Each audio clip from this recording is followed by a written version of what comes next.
नमस्कार बंधुरा mummy cook ब्लगे सबाइके स्वागत जानिए शुरू करছি আজকে একটা নতুন রেসিপি। আজকে একটা রাইসের রেসিপি নিয়ে চলে এসেছি। একদমই নতুনত্ব। একটা পাত্র বসিয়েছি গরম জল করতে। জলটা ফুটে গেছে। এখানে আমি 250 গ্রাম চাল নিয়েছি। চালটা ভালো করে আমি ধুয়ে আধা ঘন্টার জন্য ভিজিয়ে রেখেছিলাম। এতে চালটা একটু লম্বা লম্বা হয়ে যায়, দেখতে খুব সুন্দর হয়। এটা বাসমতি রাইস আছে। আজকের রেসিপি ড্রাগন রাইস, একদম নতুনত্ব স্টাইলে রান্না হবে। তোমরা ভিডিওটা দেখতে থাকো, তোমাদের খুব ভালো লাগবে। একদম ইউনিক রেসিপি। ড্রাগন রাইস বানাবার জন্য দেখো এখানে আমি ড্রাগন নিয়েছি, কেটে নেব।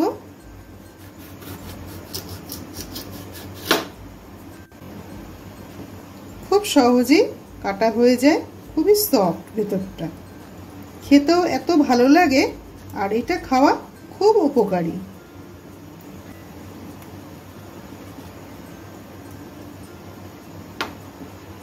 এবারে স্কিনটা আমি ভাতের মধ্যে দিয়ে দেব।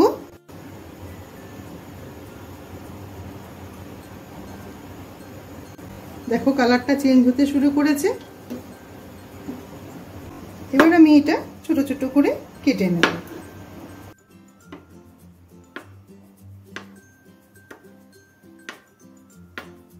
এই রেসিপিটা তোমরা একবার হলো ট্রাই করে দেখো, খুবই অভিনব, একদমই নতুনত্ব রেসিপিটা। এটা না ফ্রাইড রাইস না পোলাও, একদমই অন্যরকম, তবে খুবই ভালো লাগে খেতে। রেসিপিটা এর আগে আমি ট্রাই করেছি, আমার খুব ভালো লেগেছে, তাই আমি তোমাদের সাথে শেয়ার করলাম। ড্রাগনের স্কিনের থেকে কত সুন্দর কালারটা বেরিয়েছে দেখো। এবার আমি এই স্কিনটা পুরো তুলে দেব।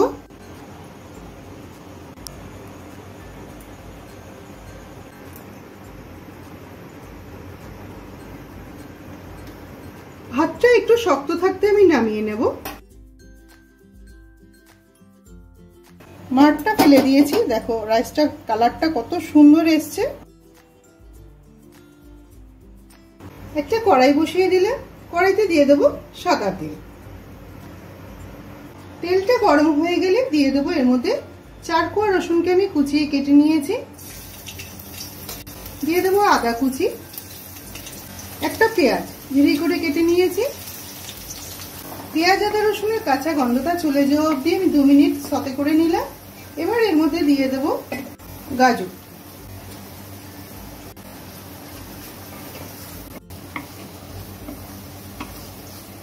গাজরটা সফট হওয়া অবধি নেড়ে নিলাম, গ্যাসের ফ্লেমটাকে কমিয়ে দিয়ে। এবার এর মধ্যে দিয়ে দেব ক্যাপসিকাম, দিয়ে দেব 2 পাকা লঙ্কা একদম ঝিরি করে কেটে নিয়েছি।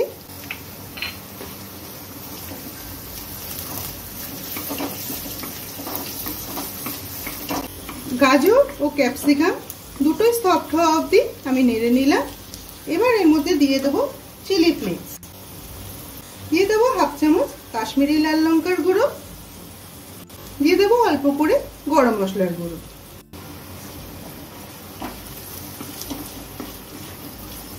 এবার যে ড্রাগনটা আমি কেটে রেখেছিলাম সেই ড্রাগন কুচিটা দিয়ে দেব।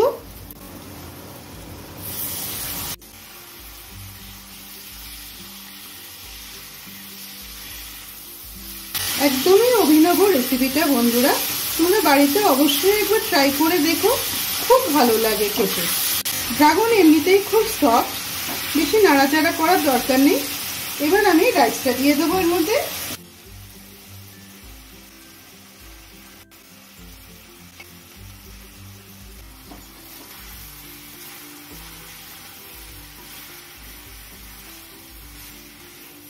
রাইসটা কড়াইতে দিয়ে দেওয়ার পরে গ্যাসের ফ্লেমটাকে একদম মিডিয়াম করে দিতে হবে। কত সুন্দর কালারফুল হয়েছে দেখো। এরকম একটা রাইস যদি থাকে খাবারের মেনুতে অসাধারণ লাগবে। এই রাইসটা তোমরা যে কোনো রেসিপি দিয়ে তোমরা খেতে পারো। আলুর দম বা কষা মাংস হতে পারে, বা ডিমের কারি দিয়েও ভালো লাগে। স্বাদ মতো নুন দিয়ে দেবো। নুনটা আমি আগে দেইনি, তাহলে সব সবজির থেকে জল ছেড়ে যেত, সবজিগুলো অন্যরকম হয়ে যেত দেখতে। দিয়ে দেবো লেবুর রস। নুন আর লেবুর রসটা একদম লাস্টের দিকে দিতে হবে, নামানোর ঠিক আগে দিয়ে। লেবুর রসটা দিলে পরে ফ্লেভারটা খুব সুন্দর আসে। তৈরি হয়ে গেল ড্রাগন রাইস। ভিডিওটা কেমন লাগলো আমাকে একটু অবশ্যই কমেন্ট করে জানিও। ভালো লাগলে একটা লাইক ও একটা শেয়ার করে দিও। তুমি যদি আমার চ্যানেলে নতুন বন্ধু হয়ে থাকো তাহলে একটা সাবস্ক্রাইব করে পাশে থেকো।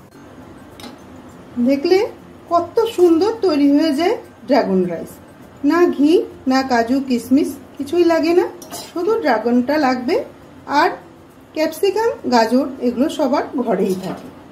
সাদা তেলেই তৈরি হয়ে যায় ড্রাগন রাইস। ভিডিওটা কেমন লাগলো আমাকে একটা কমেন্ট করে জানিও।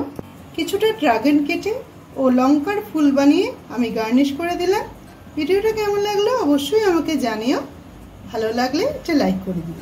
তুমি যদি আমার চ্যানেলে নতুন বন্ধু হয়ে থাকো তাহলে একটা সাবস্ক্রাইব করে পাশে থেকো। পুরো ভিডিওটা দেখার জন্য অসংখ্য ধন্যবাদ। সবাই ভালো থেকো। দেখা হচ্ছে এরকমই কোনো নতুন রেসিপির সাথে।